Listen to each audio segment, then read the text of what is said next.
Hello students, class 12 में आप लोगों का स्वागत है।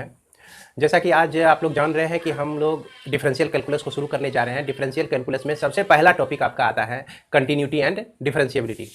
तो कंटिन्यूटी एंड डिफरेंशिएबिलिटी को पढ़ने से पहले बच्चों हम लोग जाने कि फंक्शन क्या होता है। फंक्शन आप क्लास 11 में भी पढ़े होंगे कि कोई भी फंक्शन को हम किस तरह से डिफाइन कर सकते हैं। तो आज चलिए हम लोग दूसरे तरह से देखते हैं फंक्शन को। कि क्लास 11 में भी पढ़ा होगा आपने कि यह एक सेट होता है, सेट ए, और एक दूसरा सेट होता है आपका बी होता है, और इसमें जो कुछ एलिमेंट होते हैं A B C D E F. Class 11 में आपने कार्टेशियन प्रोडक्ट को पढ़ा है ना। उसके बाद उसी के आधार पर अगर ए और बी, ए क्रॉस बी आप निकाल सकते हैं, ए क्रॉस बी निकाल सकते हैं। A1 A2 A3 A4 A5 इस तरह से B1 B2 B3 B4 B5 इस तरह से आप लोग कार्टेशियन प्रोडक्ट ऑलरेडी किए हुए हैं। अब हम क्या करते हैं कि इसमें एक नया रूल को जन्म देते हैं। क्या करते हैं कि एक नया रूल लेते हैं, और यह रूल के तहत क्या होता है कि ए का हर एक एलिमेंट जो है एक यूनिक एलिमेंट बी के यूनिक एलिमेंट से जुड़ा हुआ हो। तो इस कंडीशन में यह जो रूल हमने लिया, इस रूल के तहत जो है यह क्या कहलाता है, आपका एक फंक्शन कहलाता है। जैसे मान लीजिए कि ए जो है आपका 2 से रिलेटेड है, बी आपका 4 से रिलेटेड है, 6 डी आपका 5 से रिलेटेड है, इस तरह से। तो यहाँ क्या हो गया कि हर एक एलिमेंट ए के लिए, प्रत्येक एलिमेंट ए के लिए सी रिलेटेड है आपका 1 से, मान लीजिए ई रिलेटेड है आपका 5 से। तो एवरी एलिमेंट ऑफ ए है ना associated with unique element of B. हर एक एलिमेंट ए का अगर यूनिक एलिमेंट ऑफ बी से एसोसिएटेड हो तो वैसे कंडीशन में इस कार्टेशियन प्रोडक्ट, इस रिलेशन का नाम हो जाता है फंक्शन हो जाता है। अब चलिए इसका डेफिनेशन हम लोग देखेंगे और इसको बेहद विस्तार तरीके से हम लोग फंक्शन में समझेंगे। फिलहाल हम लोग जहाँ तक हो सकता है इसमें आपको समझाने की कोशिश करते हैं, छोटे में ज़्यादा समझाने की कोशिश करते हैं। इसमें क्या हम लोग करते हैं कि let A and B are two non empty sets function from A to B. इसी को हम लोग मैपिंग कहें या क्या कहें, फंक्शन कहें। तो इस तरह से हम लोग किसको डिफाइन कर सकते हैं, फंक्शन को डिफाइन कर सकते हैं। अब यहां पर देखिए वी राइट, इसको हम लोग इस तरह से भी लिखते हैं फंक्शन ए टू लेके बी तक। अब यहां पे आपको समझना है कि इस डेफिनेशन में ही इस फंक्शन का सारा राज छिपा हुआ है बच्चों। किस तरह से ये कहता है कि ईच एलिमेंट ऑफ ए का हर एक एलिमेंट एसोसिएटेड होना चाहिए बी के एलिमेंट से, बी के किसी खास एलिमेंट से एसोसिएटेड होना चाहिए। अब यहाँ पर बी का कोई खास एलिमेंट, ए के लिए खास एलिमेंट क्या हो गया, 2 हो गया, बी के लिए खास एलिमेंट 4 हो गया। अब यहाँ पर देखा जाए कि ई के अलावे एक एलिमेंट एफ होता, इस तरह से ई के अलावे एक एलिमेंट इसमें एफ होता, और एफ का एसोसिएशन किसी से नहीं होता, तो ये जो डेफिनेशन है आपका लागू नहीं होता, क्योंकि यह कह रहा है कि एसोसिएटेड ईच एलिमेंट ऑफ ए का प्रत्येक एलिमेंट एसोसिएटेड होना चाहिए यूनिक एलिमेंट ऑफ बी से। लेकिन यहां पर एक एलिमेंट एफ ज्यादा आ गया, अगर एफ यहां होता है तो यह फंक्शन नहीं होता है, इस बात को नोट कीजिए। अब तो यहां तो समझ गए, अगर इस एफ को हम मिटा देते हैं तो यह आपका क्या हो गया, फंक्शन हो गया। ये एक तरह से ये फंक्शन और नहीं फंक्शन होने का कारण। और दूसरा, ए को अगर ए कनेक्टेड हो 2 से, जैसा कि ए कनेक्टेड हम 3 से भी कर दिए है ना, ए के लिए 2 के साथ भी पेयर बना दिए, ए के लिए 3 के साथ भी पेयर बना दिए। तो अगर इस तरह का कंडीशन क्रिएट हो जाए तो उस कंडीशन में भी हम इसको फंक्शन नहीं कहेंगे, क्योंकि फिर से चलिए फंक्शन का डेफिनेशन देखते हैं। फंक्शन का डेफिनेशन कहता है कि every each element of A with a unique element of B, B के यूनिक एलिमेंट, बी के अकेले एलिमेंट से जुड़ा हुआ हो। यानी कि ए का रिलेशन अगर 2 से है तो ए का रिलेशन 3 से नहीं होना चाहिए। अगर यह होता है तो यह फंक्शन नहीं होगा, इसीलिए इसको फंक्शन होने के लिए यह चीज नहीं चलेगा यहां पर, है ना। अगर यह चीज आप चलाते हैं तो इसका नाम रिलेशन कर देंगे, क्या कर देंगे, इसका नाम रिलेशन कर देंगे, तब हम इसको फंक्शन नहीं कहेंगे। तो उम्मीद है कि यह आपको समझ में आ गया होगा। अब देखिए बच्चों, ऐसा भी हो सकता है कि अगर ए का रिलेशन 2 से है और यहां पर सी का रिलेशन जो है 2 से है, तो यह फंक्शन हुआ कि नहीं, इसको समझिए। ए रिलेटेड है 2 से और सी रिलेटेड है 2 से, तो यह फंक्शन होता है। क्यों होता है, क्योंकि यहां पे कहा कि every element of A associated या related to the unique element of B, B के यूनिक एलिमेंट से यह जुड़ा होना चाहिए। अब ए के लिए 2 यूनिक है, बी सी के लिए भी 2 यूनिक है। अगर हमारे मोहल्ले में लालदेव जी भी हैं और रविशंकर प्रसाद भी हैं, उनके घर में भी, लालदेव जी के भी घर में फ्रिज है आपका एलजी कंपनी का, तो उसके घर के लिए वह एलजी कंपनी का फ्रिज यूनिक है। अब मेरे घर में भी एलजी कंपनी का ही सेम फ्रिज है, तो मेरे लिए भी वो यूनिक है। मेरे घर के लिए तो एक ही है, उसके घर के लिए तो एक ही है। तो इस कंडीशन में हम क्या कह सकते हैं कि यहां पर यह फंक्शन बनता है। ए के लिए 2 यूनिक है और सी के लिए 2 यूनिक है, और ए के लिए 2 और ए के लिए भी 3, ये यूनिक नहीं रह जाता है। तो उम्मीद है कि आपको यहाँ पर किस कंडीशन में फंक्शन होता है, किस कंडीशन में फंक्शन नहीं होता है, यह आपको समझ में आ गया होगा। इसको आप फिर से दोहरा के देखें, अगर समझने में थोड़ी सी भी दिक्कत रह गई हो तो इसे आप दोहरा के देखें तो आपको ज़्यादा समझ में आएगा। अब इसके बाद हम लोग यहीं पे चलते हैं कि ये तो आपका हो गया फंक्शन का डेफिनेशन। किसका डेफिनेशन हो गया? ये फंक्शन का डेफिनेशन हो गया। लेकिन डिफरेंशिएबिलिटी और कंटिन्यूटी में, कंटिन्यूटी एंड डिफरेंशिएबिलिटी में हमको पढ़ना है रियल फंक्शन क्या होता है। क्या पढ़ना है? रियल फंक्शन क्या होता है कि नहीं? तो रियल फंक्शन के लिए देखिए फंक्शन का डेफिनेशन तो सेम ही रहेगा। सिर्फ क्या हो जाएगा कि A and B are 2 non empty sets and subset of real number. A और बी जो है कैसा नंबर है आपका? सबसेट ऑफ रियल नंबर है। तो यहां पर हमारा ए एंड बी जो है सबसेट ऑफ रियल नंबर आ जाएगा।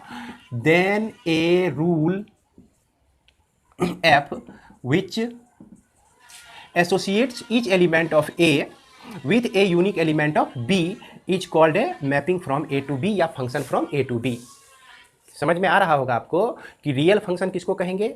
वहां पर हम ए को भी सबसेट लेंगे, किसका? रियल नंबर का सबसेट ले लेंगे, और बी को भी सबसेट ले लेंगे हम रियल नंबर का। तो इस कंडीशन में हम इसको क्या कह सकते हैं? रियल फंक्शन कह सकते हैं। तो चलिए रियल फंक्शन को शॉर्ट में हम फिर से देखते हैं, इसको आगे बढ़ाते हैं हम लोग। तो बच्चों इसको हम आगे बढ़ाते हैं और अब देखते हैं कि रियल फंक्शन क्या होता है। तो रियल फंक्शन के बारे में जैसा कि हमने अभी तुरंत बताया आपको कि ए और बी जो सेट होते हैं वो रियल नंबर हो जाते हैं। तो यहाँ पर हमने क्या किया कि रियल फंक्शन को डिफाइन करने के लिए अलग से एक डेफिनेशन आपको दे दिया है। सेम वही चीज़ है, एक्स और वाई को लिए हुए हैं ए और बी के जगह पे। तो चलिए देखते हैं कि let A R be the set of all real number. Real number तो समझ रहे होंगे, है ना? रियल नंबर में rational number, irrational number, integer, whole number, natural number, सारे नंबर्स आते हैं आपका रियल नंबर में। और इसमें क्या किए? एक्स और वाई बी यानी 2 non empty subset of R, real number का सबसेट ले लिए हम, जैसा कि हमने बताया था पहले आप लोगों को। देन ए रूल एफ, एक rule f which associated each x belongs to x, मतलब कि हर एक एलिमेंट एक्स का एसोसिएट हो with a unique real number f x. तो वाई चूंकि रियल नंबर का ही कलेक्शन है तो यूनिक रियल नंबर ही हमको मिलेगा। तो इस रिलेशन को हम लोग क्या कहते हैं? फंक्शन कहते हैं from x to y and we write f such that x tends to Y.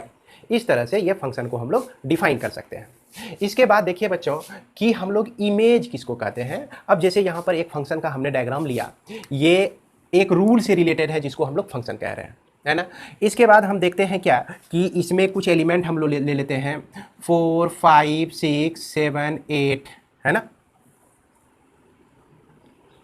और ले लेते हैं हम लोग 10 ले लेते हैं। ये सारे एलिमेंट हैं और इसमें आपको दिख रहा है कि एलिमेंट 1, 2 और 3 है। चूंकि एक फंक्शन का हमने एग्जाम्पल ही ले लिया है, ये आपका यह फंक्शन f को हमने लिया है फंक्शन 3x + 1, एक फंक्शन ही ले लिया है हमने। और ये आपका जो x है इसको हम लोग कहते हैं डोमेन कहते हैं। ये जो सेट x है इसको हम लोग क्या कहते हैं? डोमेन कहते हैं। तो चलिए बच्चों यह डोमेन हम लोग किसको कहते हैं कि यह जो आपका सेट x इज कॉल्ड, है ना, डोमेन। जैसे कि यहाँ पे ये x डोमेन हो गया। और ये जो सेट y है इसको हम लोग क्या कहते हैं? सेट y इज कॉल्ड को डोमेन, इसको कहते हैं। इसको हम लोग को डोमेन कहते हैं। उम्मीद है कि डोमेन और को डोमेन आप लोग जान गए होंगे। अब इसके बाद हम लोग देखते हैं कि अगर इसमें 1 रखते हैं तो 3 × 1 + 1, है ना? तो 3 × 1 + 1 4 होता है। तो 1 जो है 4 से कनेक्टेड हो जाता है। 1 और 4 का एसोसिएशन एक होता है। तो यहाँ पर क्या कहेंगे कि 4 इज द इमेज ऑफ 1। 4 जो है किसका इमेज है? 1 का इमेज है। अब चलिए हम लोग ढूंढते हैं 2 का इमेज कौन है। तो 2 वैल्यू जब इस फंक्शन में रखते हैं तो 3 × 2 = 6 + 1 7 आता है।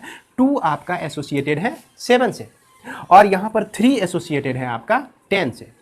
तो यहाँ पर एक चीज़ और आप लोगों को जानना है क्या कि 1 का इमेज 4 हो गया, 2 का इमेज 7 हो गया और 3 का इमेज 10 हो गया। यानी कि इमेज जो होता है आपका, ये fx को ही हम लोग क्या कहते हैं, इमेज कहते हैं। जैसे यहाँ पर हमने क्या निकाला, f1 निकाला है ना, f1 निकाले तो यह क्या आता है आपका, 4 आता है। ये इमेज हो गया आपका, किसका इमेज हो गया, 1 का इमेज हो गया। और यहाँ पर देखिए f2 निकालते हैं हम लोग, f2 इक्वल टू कितना आता है आपका, 7 आता है। तो यह f2 जो है यानी कि इक्वल टू 7, यह जो है आपका 2 का इमेज हो गया, यह जो है आपका 1 का इमेज हो गया। और यहाँ पर f3 इक्वल टू जो कि 10 मिला हुआ है, यह आपका किसका इमेज हो गया, 3 का इमेज हो गया। तो उम्मीद है कि आपको इमेज समझ में आ गया होगा। इसके बाद हम लोग ये जाने कि रेंज किसको कहते हैं, है ना। रेंज किसको कहते हैं, रेंज को हम इस तरह से डिफाइन कर सकते हैं कि अब जो सेट fx हुआ, fx ये आपका सेट जो है क्या कहलाता है, fx कहलाता है। fx का सारा वैल्यू हमको इसी में मिलता है, इसीलिए यह आपका सेट fx कहलाता है। fx का collection such that x belongs to x, यह जो x जो है कैपिटल X यानी कि डोमेन का एलिमेंट होना चाहिए। और डोमेन का एलिमेंट हम इस फंक्शन में डालकर जो आउटपुट प्राप्त करते हैं उसके कलेक्शन को हम लोग क्या कहते हैं, रेंज कहते हैं। इसलिए रेंज को आप इस तरह से लिख सकते हैं, the set fx x belongs to x is called the range of function f। अब यहाँ पर देखा जाए बच्चों कि इस y में जो है आपका एलिमेंट है 4, 5, 6, 7, 8, 10 और इसमें रेंज में कौन कौन सा एलिमेंट आता है इसको हमको देखना है। अब सीधी भाषा में आप समझिए कि रेंज में हम लोग वही सब एलिमेंट लेंगे जो कि इमेज होगा, जो कि क्या होगा, इमेज होगा। देखिए 4 इमेज है, किसका इमेज है, 1 का, ले लेंगे। 7 इमेज है किसका, 2 का, तो इसको भी ले लेंगे। 6 को लेंगे कि नहीं, नहीं लेंगे क्योंकि 6 किसी का इमेज नहीं है। 5 भी जो है किसी का इमेज नहीं है। 8 भी जो है किसी का इमेज नहीं है। और यहाँ 10 हम ले लेंगे। इस तरह से जो ये सेट बनता है कलेक्शन ऑफ इमेजेज यानी कि fx का जो सेट बनता है उसको हम लोग क्या कहते हैं, रेंज कहते हैं। तो यह जो रेंज जो है हमेशा कोडोमेन से छोटा होता है। कोडोमेन में ज़्यादा एलिमेंट है, देख सकते हैं 5, 6 और 8 कुछ कुछ एलिमेंट है जो कि इसमें नहीं आया। तो इसलिए बच्चों हमेशा यह जो रेंज f होता है, f का जो रेंज होता है वह हमेशा सबसेट होता है कोडोमेन का। इस चीज़ को भी ध्यान में रखिए। रेंज जो होता है वो सबसेट होता है किसका, रेंज f जो होता है वो सबसेट होता है कोडोमेन का। तो चलिए इसको हम लोग, तो अब हम लोग देखते हैं कि 1 फंक्शन किसको कहते हैं, मैनी वन फंक्शन किसको कहते हैं, ऑन टू फंक्शन किसको कहते हैं और इनटू फंक्शन किसको कहते हैं। तो 1 फंक्शन होने के लिए क्या क्या कंडीशन हमको चाहिए इस पर हम लोग विचार करने के लिए जा रहे हैं अब। तो जैसा कि आप देख सकते हैं बोर्ड पे हमने 1 फंक्शन का डेफिनेशन लिखा हुआ है कि 1 फंक्शन में क्या होता है कि if different element in x के डिफरेंट एलिमेंट का have different image in y, image तो आप समझ गए होंगे, अभी तुरंत आपको समझाया गया। वी से f इज 1 फंक्शन, है ना, कि अगर x के हर एक एलिमेंट के लिए, डिफरेंट एलिमेंट के लिए y में अलग अलग इमेज बनता हो तो उसको हम लोग 1 फंक्शन कहते हैं। जैसे मान लिया जाए कि 1 का इमेज, एक फंक्शन हमने यहाँ कंसीडर किया है fx equal to x plus 1। क्या लिखा है हमने, fx equal to x plus 1 लिखा है। अगर x के जगह पे 1 रखते हैं तो इसका वैल्यू, fx का वैल्यू आता है आपका 2 आता है। तो 1 का इमेज जो हो गया आपका 2 हो गया। 2 अगर रखते हैं तो यह 3 आता है। 3 अगर रखते हैं इसमें तो 4 आता है। तो यहाँ देख रहे हैं क्या कि हर एक एलिमेंट का एक अलग अलग डिस्टिंक्ट एलिमेंट का डिस्टिंक्ट इमेज इसमें बन रहा है। तो ऐसे फंक्शन को हम लोग क्या कहते हैं, 1 फंक्शन कह सकते हैं। यहाँ पर जो है ये आपका क्या हो गया, डोमेन हो गया, ये आपका कोडोमेन हो गया। कोडोमेन में अगर 1-2 एलिमेंट यूं ही रह जाए, खाली भी रह जाए, तो इसको हम लोग क्या कहेंगे, फिर भी 1 कहेंगे। ऐसे कंडीशन को जब हर एक एलिमेंट का हर एक इमेज बने, एक एलिमेंट का एक इमेज, दूसरा एलिमेंट का दूसरा इमेज। उम्मीद करते हैं आप समझ गए होंगे। इसके बाद हम लोग जाने कि मैनी वन फंक्शन किसको कहते हैं। मैनी वन फंक्शन में क्या होता है कि इफ़ 2 और more than 2 elements in x में 2 से ज़्यादा एलिमेंट या 2 एलिमेंट का एक ही इमेज बनता है तो उसको हम लोग मैनी वन फंक्शन कहते हैं। जैसे इसको समझने के लिए हमने एक एग्जांपल लिया, fx equal to x square plus 1 है, दिख रहा होगा आपको, fx equal to x square plus 1 है। अगर हम x के जगह पे 1 रखते हैं तो 1 का स्क्वायर 1 होता है, प्लस 1 करने से यह आपका मिलता है कितना, 2। इसका इमेज हमको मिल जाता है, कितना मिल जाता है, 2 मिल जाता है। यह इमेज 2 बनता है। अगर हम 2 रखते हैं, x के जगह पे 2 रख देते हैं तो 2 का स्क्वायर 4 होता है, 4 प्लस 1 करने से 5 होता है। तो 2 का इमेज जो है हमारा 5 बन जाता है। अगर -1 रखते हैं, चूंकि ये सारे रियल नंबर हैं, ये भी रियल नंबर है, -1 रखते हैं तो 1 का -1 का स्क्वायर 1 और +1 करने से 2 होता है। तो देखिए -1 का जो इमेज यह आपका 2 ही बन गया। तो मैनी इधर क्या है, मैनी है, 2 है, यानी कि 1 और -1 है। इस दोनों का इमेज जो है देखिए सिर्फ क्या बना आपका 2 बना, यानी कि दो एलिमेंट का एक ही इमेज बने, y में एक ही एलिमेंट इमेज हो, तो वैसे फंक्शन को हम लोग क्या कहते हैं, मेनी वन फंक्शन कहते हैं। इसका डेफिनेशन आप लोग अवश्य कॉपी में लिख लेंगे और याद भी कर लेंगे। उसके बाद आगे समझते हैं हम लोग ऑन टू फंक्शन और इनटू फंक्शन को समझते हैं। ऑन टू फंक्शन क्या होता है, if range f equal to y. अभी तुरंत आपको बताया गया कि रेंज क्या होता है। रेंज हमेशा जो है सबसेट होता है y का, सबसे लास्ट में आपको बताया गया है। इसके पहले रेंज जो होता है हमेशा सबसेट होता है y का। रेंज जो होता है f हमेशा सबसेट होता है y का। अब क्या कंडीशन हो जाए कि रेंज जो है आपका f इक्वल वाई हो जाए, रेंज और कोडोमेन दोनों बराबर हो जाए, तो ऐसे कंडीशन में हम लोग फंक्शन को ऑन टू फंक्शन कहते हैं।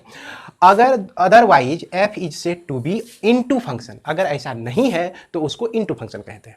अब जैसे मान लिया जाए कि देख रहे हैं कि इसमें रेंज हमारा क्या क्या है, इसको देखेंगे तो रेंज कब होता है, जो जितने भी इमेज हमारा बना, रेंज हम लोग कहते हैं किसको है, रेंज कहते हैं यह सेट fx का set such that x belongs to domain. Domain में जितने भी एलिमेंट बिलोंग कर रहे हैं उसके लिए जो इमेज का कलेक्शन होता है उसको हम लोग यहाँ क्या कहते हैं, रेंज कहते हैं। तो बच्चों यहाँ के हिसाब से देखा जाए, इस एग्जांपल के हिसाब से, तो रेंज में आने वाला एलिमेंट 2, 3 और 4 ही है, क्योंकि इसका प्री इमेज है, और यह 5 जो है रेंज में नहीं आएगा।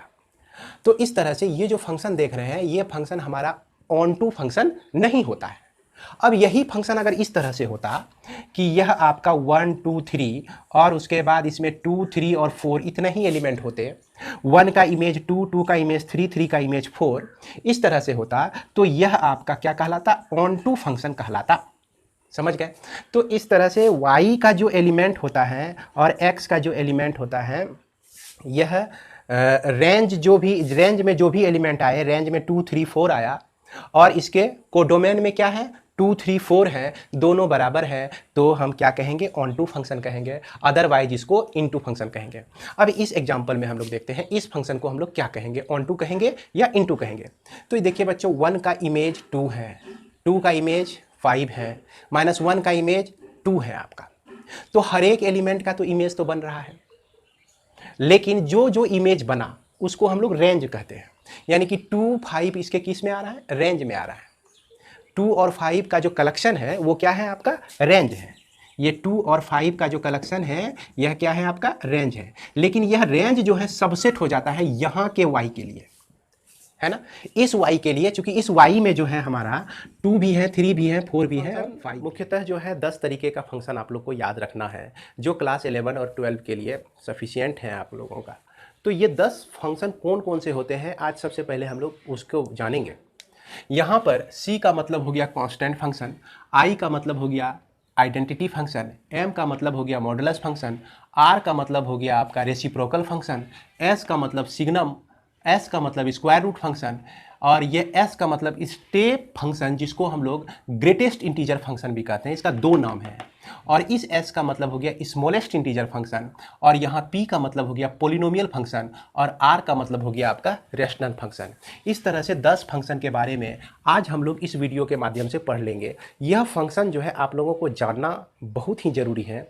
भले आप लोग ये सोचते हैं कि याद करके क्या होगा, लेकिन ये आपको कहीं ना कहीं काम देगा। अगर मैथ्स के बेस को मजबूत रखना चाहते हैं और मैथ के ही बेस पर और बहुत ऊंचा उठना चाहते हैं, तो ये ज़रूरी हो जाता है कि इसके बेसिक नॉलेज को आप ठीक तरह से याद रखिए। क्योंकि जब आप आगे के क्लास में मैथ लेने की कोशिश करेंगे तो वहीं आपको ये बाधा देगा और वहाँ बहुत सारा प्रॉब्लम आपको क्रिएट करेगा, आपको ये छोटी मोटी जानकारी नहीं होगी। तो चलिए आज हम लोग सबसे पहले देखते हैं कि यह पहला जो है आपका कांस्टेंट फंक्शन क्या होता है। तो कांस्टेंट फंक्शन को डिफाइन करने के लिए हम लोग सबसे पहले एक कांस्टेंट टर्म कंसीडर करते हैं। Let C be a constant real number, है ना। The function defined by fx equal to C for all x belongs to r is called real, sorry माफ करेंगे, कांस्टेंट फंक्शन। कांस्टेंट फंक्शन, इसी को हम लोग क्या कहते हैं, कांस्टेंट फंक्शन कहते हैं। ये जो एफ एक्स इक्वल टू, जैसे मान लीजिए 4 ही लिखा हुआ है, अगर आप x का वैल्यू कुछ भी लेते हैं, है ना, x का वैल्यू कुछ भी लेते हैं, 1 लेते हैं तो भी एफ एक्स का वैल्यू 4 आता है, 2 लेते हैं तो भी एफ एक्स का वैल्यू 4 आता है, -8 लेते हैं तो भी एफ एक्स का वैल्यू 4 आता है, और मान लीजिए 1.5 लेते हैं तो भी इसका वैल्यू 4 आता है। तो कुछ भी आप वैल्यू ले लीजिए x का, तो यह जो वैल्यू 4 ही आता है। तो जान रहे हैं आप कि x जो भी वैल्यू हम लोग लिए हुए हैं ये आपका डोमेन कहलाता है, और उसके बाद इसमें जो fx का जो वैल्यू होता है ये आपका रेंज कहलाता है। तो जैसा कि आप लोग को पिछले वीडियो में भी ये चीज़ बहुत ही अच्छे तरीके से समझाया गया है, अगर आप उसको नहीं देखे हैं तो ज़रूर उसको देख लेंगे। तो अब यहाँ पर ये फंक्शन हो गया आपका एफ एक्स इक्वल टू सी हो गया।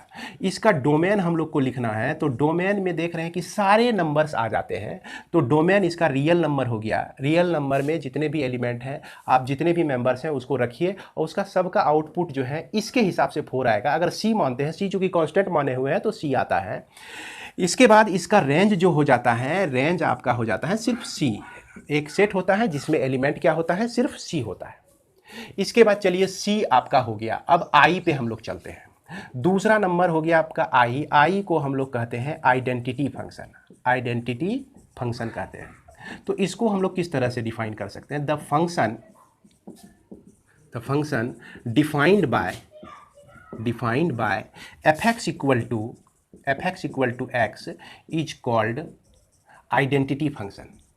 आइडेंटिटी फंक्शन इसको कहते हैं हम लोग। अब ये आइडेंटिटी फंक्शन हो गया। अब इसको आप देख के ही समझ रहे होंगे कि यहाँ x का वैल्यू अगर हम कुछ भी रखें, 1 रखें तो एफ एक्स का वैल्यू 1 मिलेगा, 2 रखेंगे x का वैल्यू तो एफ एक्स का भी वैल्यू 2 मिलेगा। इस तरह से जो भी x का वैल्यू रखते हैं वही हमारा एफ एक्स का भी वैल्यू मिलता है। इस तरह से यहाँ पर जो है आपका डोमेन क्या हो जाता है, टोटल रियल नंबर डोमेन हो जाता है, और इसका रेंज भी जो हो जाता है वह भी टोटल रियल नंबर ही हो जाता है। जो भी रियल नंबर लेंगे वही उसका डोमेन भी होगा, वही उसका रेंज भी होगा, है ना। तो उम्मीद है कि आप यह 2 तरह का फंक्शन समझ गए होंगे। तो आइए बच्चों, अब हम लोग देखते हैं मॉडुलस फंक्शन क्या होता है। कांस्टेंट फंक्शन जान गए, आइडेंटिटी फंक्शन को भी जान गए, चलिए अब मॉडुलस फंक्शन को देखते हैं। तो मॉडुलस फंक्शन को किस तरह से डिफाइन कर सकते हैं, द फंक्शन, है ना, defined by f x equal to mod of x, है ना, इक्वल टू, और इसको हम दूसरे तरीके से भी लिख सकते हैं। यह दूसरे तरीके से लिखने का कैसे लिख सकते हैं इसको हम देखेंगे। एफ एक्स इक्वल टू, यह दूसरे तरीके से भी लिख सकते हैं, इज कॉल्ड मॉडुलस फंक्शन। अब यहाँ पर एक चीज़ समझिए कि ये आपका मॉड ऑफ एक्स दिया गया है। क्या दिया गया है, मॉड ऑफ एक्स। तो मॉड ऑफ एक्स का मतलब हो गया कि यहाँ पर एक्स का एब्सोल्यूट वैल्यू, अगर आप -2 भी लेते हैं तो यह 2 होता है, और +2 भी लेते हैं तो 2 ही होता है। तो जो भी वैल्यू आता है इसका, एफ एक्स का वैल्यू जो भी आता है, हम देख रहे हैं कि यह हमेशा प्लस में ही आता है ना। अब देखिए कि इसको हम ब्रेक करते हैं कि ये एफ एक्स को हमने क्या लिखा, एक्स लिखा, और यदि एक्स का वैल्यू जो है हम सारा वैल्यू पॉजिटिव ले लें तो इस कंडीशन को फुलफिल कर रहा है। x का सारा वैल्यू पॉजिटिव, कहने का मतलब +1 +2 +3 का वैल्यू अगर इसमें हम रखते हैं x के जगह पे तो +1 +2 +3 ही आता है। अब यदि -x ले लें और कहें कि x less than 0, x less than 0 का मतलब हुआ कि -1 -2 -3 -4, तो x से छोटा है आपका -1 -2 -3 -4। -1 यहाँ पे रखिए तो देखिए -1 और इसमें पहले से माइनस मौजूद है तो हो गया +1। फिर -2 यहाँ रखिए तो -2 पहले से माइनस मौजूद है तो ये हो गया +2। यानी कि इसमें अगर जो माइनस वाले टर्म को हम रखते हैं इस फंक्शन में f x equal to -x में, तो वह पॉजिटिव ही हमको मिलता है। तो इसका मतलब कि अगर मॉडुलस फंक्शन को आप इस तरह से भी लिखते हैं और इस कंडीशन के आधार पर आप सिलेक्शन करते हैं रियल नंबर से, इसके कोडोमेन का एलिमेंट सिलेक्शन करते हैं, तो दोनों जो है कंडीशन को, मॉडुलस फंक्शन के कंडीशन को फुलफिल करता है। इसलिए बच्चों मॉडुलस फंक्शन को हम लोग ऐसे लिखें या इस तरह से लिखें, इस दोनों को हम लोग क्या कहते हैं, मॉडुलस फंक्शन ही कहते हैं। अब इसके डोमेन के बारे में हम लोग सोचें कि डोमेन क्या होगा। डोमेन तो रियल नंबर हो गया, मतलब कि निगेटिव और पॉजिटिव सारा वैल्यू हम x का ले रहे हैं। लेकिन ये जो इसका रेंज है, रेंज में हम देख रहे हैं कि जो भी वैल्यू आ रहा है वो पॉजिटिव आ रहा है ना। x का कुछ भी निगेटिव रख दीजिए तो वो क्या आता है, आपका पॉजिटिव वैल्यू आता है। तो इसीलिए यहाँ पर कैसा हो गया, non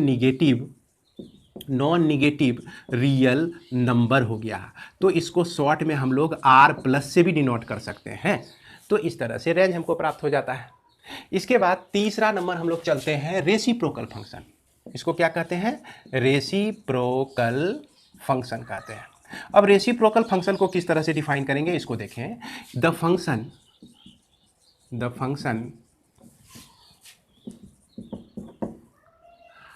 defined by fx equal to 1/x is called reciprocal function. तो बच्चों इसी को हम लोग क्या कहते हैं, रेसिप्रोकल फंक्शन कहते हैं। ये आपका fx इक्वल टू 1/x हो गया। अब इसके डोमेन और कोडोमेन के बारे में हम लोग विचार करेंगे। तो डोमेन और कोडोमेन के बारे में विचार करने से पहले यहाँ पर जो है ये आपका 1/x है। अगर 1 हम 0 कर दें, यानी कि x का वैल्यू 0 ले लें, तो यह जो होता है नॉट डिफाइंड होता है। क्या होता है, नॉट डिफाइंड होता है। याद कीजिए कि rational number, the number which is in the form of p/q where q not equal to 0, q को 0 नहीं होना चाहिए। अगर 0 हुआ तो नॉट डिफाइंड। तो 0 पर जो है यह 1/x डिफाइंड नहीं है। इसीलिए इसका जो डोमेन हो जाता है, डोमेन जो हो जाता है, इस रियल नंबर में माइनस कर देते हैं हम लोग 0 को, तो इसका हमको डोमेन मिल जाता है। अब इसके बाद हम लोग इसके रेंज के बारे में सोचें। रेंज कहने का मतलब हो गया fx का वैल्यू, है ना। रेंज कहने का मतलब हो गया किसका वैल्यू, fx का वैल्यू। अगर हम क्या कहते हैं, fx x को लिखें तो x को हम 1/fx भी लिख सकते हैं। क्या लिख सकते हैं, दोनों का रेसिप्रोकल कर दिया, क्योंकि दोनों इक्वेशन तो सेम ही है। इस कंडीशन में भी यहाँ fx का जो वैल्यू है 0 अलाउड नहीं है। fx का वैल्यू जिसके भी चलते 0 आता हो वो अलाउड नहीं है, क्योंकि वह नॉट डिफाइंड होता है। इसलिए हम यहाँ पर भी इसके रेंज में क्या करेंगे कि लिखेंगे तो r, रियल नंबर तो लिखेंगे ही, रियल नंबर में एक एलिमेंट को बाहर कर देंगे। तो एक एलिमेंट हमारा कौन सा है, वो 0 है। तो इस तरह से इसका डोमेन और रेंज हम लोग दोनों निकाल सकते हैं। इसके बाद हम लोग जाने कि सिग्नम फंक्शन क्या होता है। ये सॉरी, 5वां number signum function.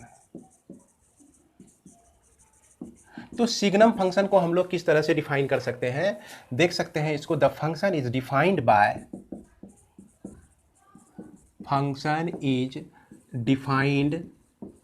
Bye fx equal to mod x/x when x not equal to 0 and equal to 0 when x equal to 0 is called signum function. इसी को हम लोग सिग्नम फंक्शन कहते हैं। अब यहाँ पर हम लोग विचार कर रहे हैं, इस पे विचार कर रहे हैं।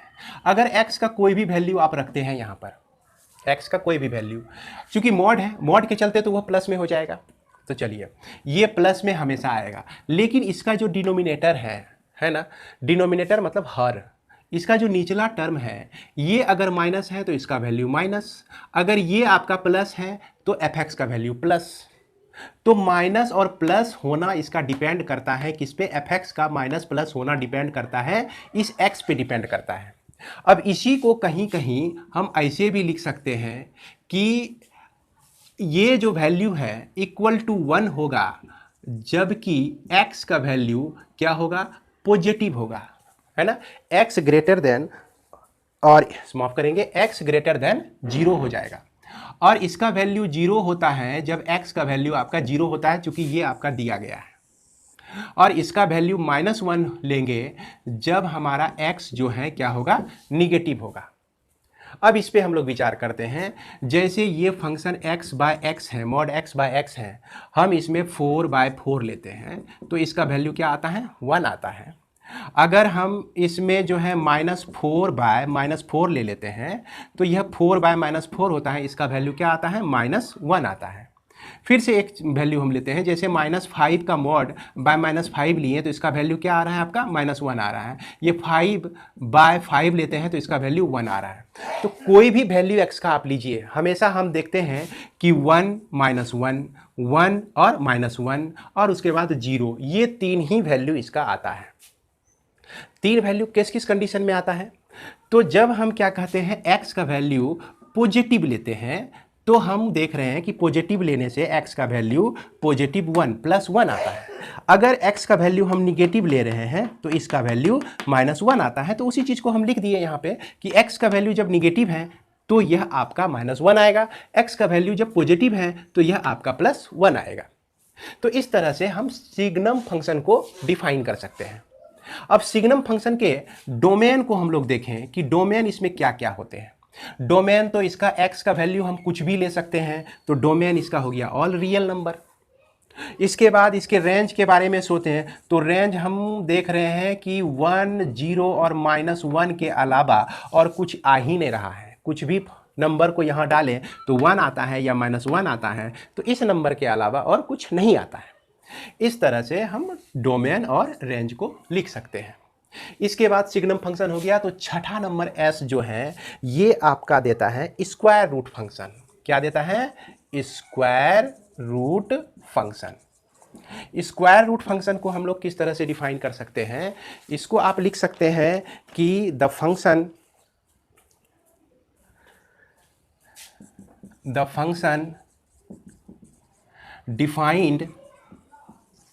defined by fx equal to root x is called square root function. Square root function simple है ना? fx लिए तो रूट x आपका क्या हो गया? Square root function. तो यहां पर x का वैल्यू जो है आप क्या क्या दे सकते हैं उसके बारे में विचार कीजिए। x का वैल्यू अगर हम यहां पर निगेटिव डाल दें तो जैसे क्या कहते हैं, x का वैल्यू हम यहाँ पर -4 डाल दिए तो -4 जो होता है आपका कैसा नंबर होता है? इमेजिनरी नंबर होता है। किस तरह का नंबर होता है? इमेजिनरी नंबर होता है। इमेजिनरी नंबर कहने का मतलब हुआ कि यह रियल नंबर नहीं है। तो अब देखिए बच्चों कि -4 के चलते जो है fx का वैल्यू इमेजिनरी हो जाता है। तो यहाँ क्या यह डोमेन में रहेगा कि नहीं रहेगा, इस पर हमको विचार करना है। माइनस वाले टर्म को क्या डोमेन में ले सकते हैं? तो माइनस वाले टर्म को हम डोमेन में नहीं लेंगे क्योंकि यह माइनस वाले टर्म से माइनस वाले जो नंबर्स हैं उस पर यह डिफाइंड नहीं है। इसलिए हम इसके डोमेन को भी जब भी लेंगे तो क्या लेंगे? यह आपका हो जाएगा कितना? 0 से लेकर इन्फिनिटी तक। इसको हम इस तरह से भी डिनोट कर सकते हैं। इसके डोमेन को क्या लिख सकते हैं? 0 से लेकर इन्फिनिटी तक, यानी कि पॉजिटिव रियल नंबर लिख सकते हैं। और इसका जो रेंज होगा है ना, वो भी हमारा सारा पॉजिटिव में ही आएगा। पॉजिटिव वैल्यू अगर x का रखते हैं तो सब वैल्यू कुछ ना कुछ पॉजिटिव में ही आएगा। तो इसलिए इसका भी रेंज जो हो जाएगा वह 0 से इन्फिनिटी के बीच ही होगा। तो इस तरह से इस फंक्शन का डोमेन और रेंज आपको समझ में आ गया होगा। तो आइए बच्चों हम लोग देखते हैं कि स्टेप फंक्शन और ग्रेटेस्ट इंटीजर फंक्शन क्या होता है। तो ग्रेटेस्ट इंटीजर फंक्शन को हम लोग डिफाइन कर सकते हैं कि if R x belonging to R, x तो आपका रियल नंबर है ही, उसके बाद ग्रेटेस्ट इंटीजर फंक्शन, ये जो सिंबल इस तरह से आप देख रहे हैं इसको हम लोग पढ़ेंगे greatest integer function is defined as the greatest integer not exceeding x। अब यह किस तरह से डिफाइन है कि यह जो डिफाइन है कि एक ऐसा ग्रेटेस्ट इंटीजर जो कि x से बड़ा नहीं हो, नॉट एक्सीडिंग x। अगर आप इस तरह से लिखते हैं 1.2 है ना, 1.2 से जस्ट छोटा इंटीजर बताइए कौन है? 1.2 से जस्ट छोटा, वो भी क्या होना चाहिए? इंटीजर होना चाहिए। बात को ध्यान से सुनेंगे, वो इंटीजर होना चाहिए। तो 1.2 से छोटा तो 1.1 ही भी है, लेकिन 1.1 आपका इंटीजर नहीं है। 1.05 भी है, लेकिन 1.05 आपका इंटीजर नहीं है। 1.2 से छोटा इंटीजर क्या है? 1 है। तो यह वैल्यू आपका 1 हो जाएगा। यही डेफिनेशन कहता है कि यह, अब देखिए 1.2 से ये बड़ा भी नहीं है और ये कैसा इंटीजर है? ग्रेटेस्ट इंटीजर है। यह आपका ग्रेटेस्ट इंटीजर है ना, नॉट एक्सीडिंग x। अब देखिए 1.2 से छोटा इंटीजर आपका 0 भी है, तो 0 क्यों नहीं लिए? -1 भी इंटीजर है, -1 को क्यों नहीं लिए? तो फिर से डेफिनेशन पढ़िए कि defined as the greatest integer. तो -1, 0 और 1 में ग्रेटेस्ट इंटीजर कौन है? -1 ग्रेटेस्ट है कि 0 ग्रेटेस्ट है कि 1 ग्रेटेस्ट है आपका? तो यहां पर हम निश्चित रूप से कह सकते हैं कि यही 1 ग्रेटेस्ट है सर। ये सब जो है 1 से छोटा है, इसीलिए हम 1.2 को 1 लिखेंगे। 8.3 के लिए ग्रेटेस्ट इंटीजर क्या हो जाएगा? 8 हो जाएगा। -2.6 के लिए ग्रेटेस्ट इंटीजर ये क्या हो जाएगा आपका? ग्रेटेस्ट इंटीजर आपका हो जाएगा -3। अब यहाँ पे आप सोच रहे होंगे कि ये कैसे हो गया सर? ये तो आपका क्या होना चाहिए? 2 ही होना चाहिए ना। तो चलिए नंबर लाइन में हम लोग देखते हैं। नंबर लाइन में जैसे मान लीजिए कि 1 2 3 4 5 6 7 और 8 और ये क्या है आपका? 9 है। यहाँ 8.3 है। 8.3 का पोजीशन ये बीच में होगा। तो इसके पहले का लेते हैं, लेफ्ट साइड का लेते हैं हम लोग। लेफ्ट साइड का नंबर्स आता है इसमें। अब इसको हम पीछे बढ़ाते हैं तो -1 -2 -3 और यह -4। अब देखिए कि -2.6 कहाँ पे है? तो 2.6 जो है -3 और 2 के बीच में होगा। तो यह 2.6 का -2.6 का लेफ्ट साइड में कौन है? -3 है। तो इसीलिए यह -3 हो जाता है। उसके बाद देखिए 1.2 का पोजीशन कहाँ है? 1.2 का पोजीशन 1 और 2 के बीच में होगा। तो 1.2 के लेफ्ट में कौन है? लेफ्ट में आपका 1 है, तो इसीलिए इसका वैल्यू 1 हो जाता है। इसी तरह से अगर मान लीजिए -3.7 का ग्रेटेस्ट इंटीजर फंक्शन हम लोग निकालते हैं, ग्रेटेस्ट इंटीजर फंक्शन, तो ये वैल्यू क्या होता है आपका? ये हो जाता है -4 हो जाता है। तो उम्मीद है कि आप लोगों को यह समझ में आ गया होगा। ये छोटी सी बात बच्चे प्रायः मिस करते हैं, बच्चे प्रायः भूलते हैं। तो उम्मीद करता हूं कि अब आज के बाद आपको यहाँ पर दिक्कत नहीं होगी। अब इसमें हम लोग देखते हैं कि इसका डोमेन क्या है ना? डोमेन के बारे में सोचते हैं। तो डोमेन तो हम देख रहे हैं कि x का वैल्यू क्या ले रहे हैं? रियल नंबर ले रहे हैं। तो डोमेन इसका क्या हो जाता है? ऑल रियल नंबर्स हो जाता है। उसके बाद इसके रेंज के बारे में सोचिए। तो रेंज जब हम देखते हैं तो आता है आपका 1 आता है, 8 आता है, 2.6 रहने पर इसका वैल्यू -3 आता है ना? ये देखिए -4 आता है। तो ये सब नंबर्स क्या है? इंटीजर है। क्या है? इंटीजर है। और ऐसे भी कहा गया कि ये defined as the greatest integer. Defined होता है किसमें? ग्रेटेस्ट इंटीजर में डिफाइंड होता है। रियल नंबर लेते हैं x का वैल्यू, लेकिन ये डिफाइन जब होता है इंटीजर में डिफाइन होता है। इसीलिए इसका रेंज जो हो जाएगा क्या हो जाएगा?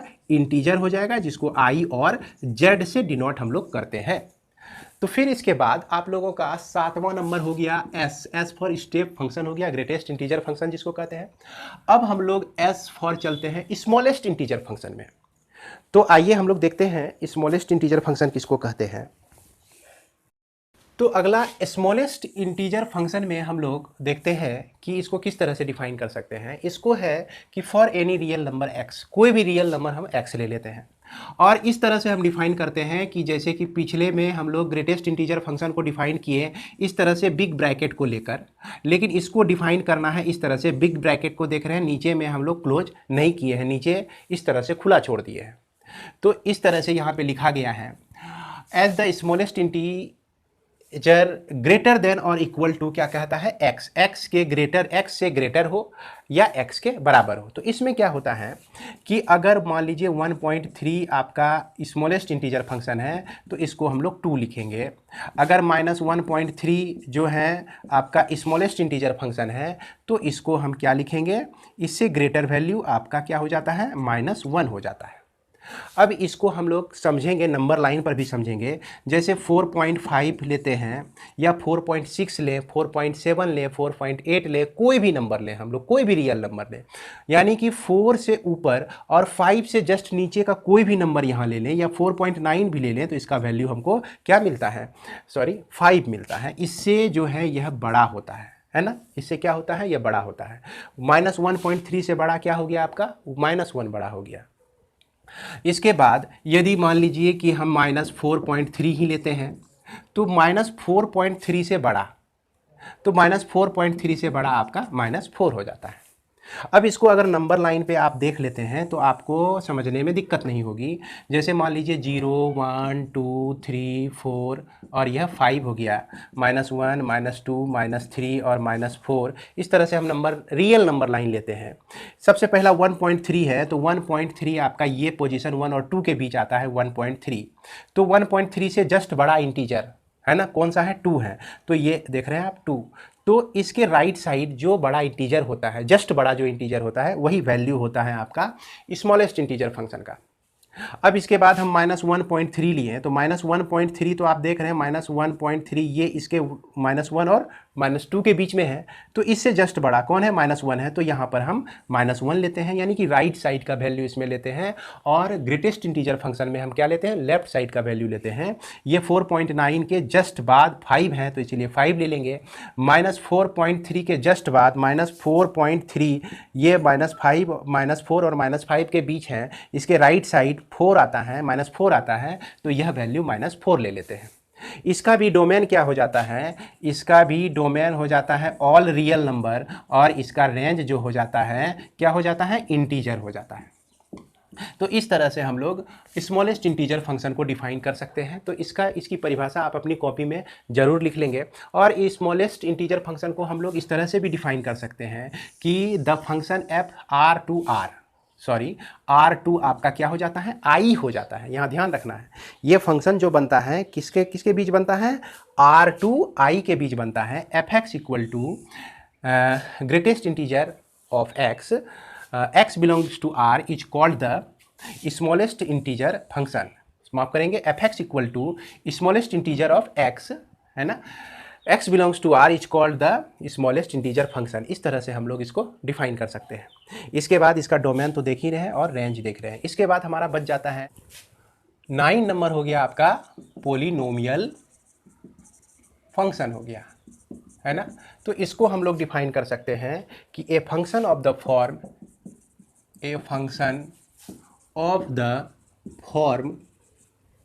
fx इक्वल टू या px इक्वल टू a0x पे पावर n, a1x पे पावर n-1, a2x पे पावर n-2, इस तरह से anx पे पावर n-n, कहने का मतलब 0, इसको हम लोग जो है क्या कहते हैं, पोलिनोमियल फंक्शन कहते हैं। Is called polynomial function. ये चीज़ जो है आपका क्लास 10 में RS अग्रवाल के बुक में भी पोलिनोमियल फंक्शन का ये डेफिनेशन दिया गया है, तो हूबहू वही डेफिनेशन हम लोग यहाँ पे लिख देते हैं। इज कॉल्ड पोलिनोमियल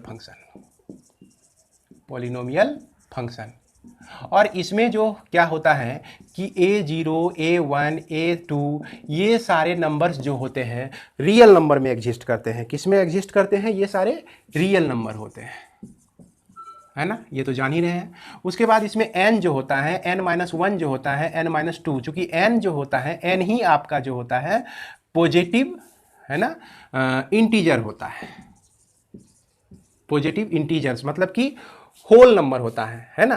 तो इसको और में कह सकते हैं कि होल नंबर भी आप लोग इसको कह सकते हैं, जो कि 0, 1, 2 से लेकर इन्फिनिटी तक होता है। और पोलिनोमियल का डेफिनेशन ही है कि इसमें निगेटिव पावर नहीं हो सकता है।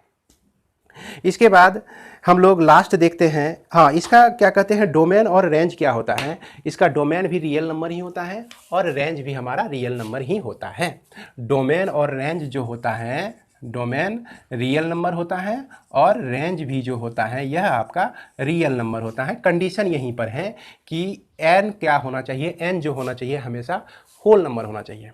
अब लास्ट 10 नंबर हम लोग देखते हैं कि रैशनल फंक्शन हम लोग किसको कहते हैं। रैशनल फंक्शन हम लोग किसको कहते हैं कि ए फंक्शन, है ना, ऑफ द फॉर्म, या लिखेंगे a function is defined by fx equal to px by qx, where px and qx are polynomial, है ना, पोलिनोमियल। और यह qx जो है नॉट इक्वल टू 0 हो, जैसा कि जान ही रहे हैं रैशनल नंबर का डेफिनेशन आप लोग पढ़े ही होंगे। तो इसी को हम लोग कहते हैं rational function. Is called rational rational function, है ना। तो इसको हम लोग रैशनल फंक्शन कहते हैं। इसमें बस यही ध्यान देना होता है कि यह जो रैशनल फंक्शन में हमारा जो भी डिनोमिनेटर में आता है, जो भी डिनोमिनेटर में वैल्यू आता है, वह आपका 0 के बराबर नहीं होना चाहिए। ऐसे इसका डोमेन और कोडोमेन दोनों रियल नंबर ही होता है। तो इस तरह से बच्चों हम लोग 10 फंक्शन को इस वीडियो के माध्यम से सीखें, और यह आप अगर सीख जाते हैं, अगर आप ये जानते हैं, तो आपको और भी ज़्यादा यह स्मार्ट बनाता है, आपके नॉलेज को बहुत ज़्यादा स्मार्ट बनाता है। तो निश्चित रूप से क्लास 11 के बच्चे और 12 के बच्चे सारे फंक्शन के बारे में जानिए। अब हम अगले वीडियो में क्या करेंगे, इसी फंक्शन का ग्राफ खींचेंगे। ग्राफ अगर आप जानते हैं तो ग्राफ ही आपका कंटिन्यूअस होता है, और डिफरेंशियबिलिटी लॉ जो होता है, डिफरेंशियबिलिटी जो होता है, उसी कंटिन्यूअस फंक्शन में होल्ड करता है।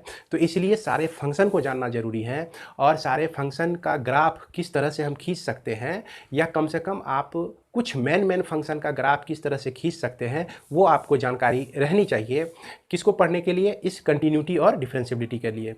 ऐसे आप देखा जाए तो कंटिन्यूटी और डिफरेंशियबिलिटी का डायरेक्ट प्रॉब्लम भी बना सकते हैं, लेकिन आपको जो वो बेसिक चीज़ है, बेसिक मर्म्स हैं उसका, वो आपको समझ में नहीं आएगा। आप कितना भी प्रॉब्लम बना लीजिए, अगर आप यह नहीं जानते हैं तो चलिए बच्चों, इस वीडियो को मैं यहीं पे समाप्त करता हूँ। फिर अगले वीडियो में मिलते हैं, तब तक के लिए धन्यवाद।